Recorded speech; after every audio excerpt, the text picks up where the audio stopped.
Hello friends, here we will see summary of Elegy written in Country Churchyard written by Thomas Gray. Elegy written in a country churchyard is a British writer Thomas Gray's most famous poem, first published in 1751. The poem's speaker speaks here about death while standing in a rural graveyard in the evening. Taking stock of the graves, he reflects that death comes for everyone in the end and notes that the tombs of the rich won't bring their occupants back from the dead. He also opinions the common folk buried in the churchyard by imagining the lives they might have lived had been born into their circumstances. Here he says discrimination between rich and poor, even in the burial. The main idea of elegy written in a country churchyard is a simple one. Everybody dies. Sitting in a graveyard as the sun begins to set, in the sense the time of evening, the speaker mulls or opinions over the fact that death is universal. Death comes for everybody.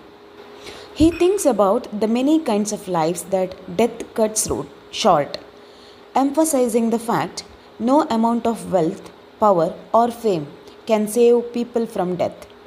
It is a universal fact death comes for everyone, the rich, the poor, and the speaker himself. Since an elegy is a poem written to lament someone's death, it is a poem, the sad poem on somebody's death. The poem's title signals its themes right away. This elegy, it becomes clear soon enough, is for someone who is buried in the country churchyard, the graveyard attached to a rural church. It's also for everyone who will be buried there, which includes the speaker himself. In fact, the poem might also be for all mortals for whom the poem reminds readers death is inevitable, in the sense even writer and reader both also dies one day. Standing in the graveyard as the light fades, the speaker sees death everywhere, as if it suddenly involves the world itself. The speaker is further struck by the fact that people die whether they are rich or poor.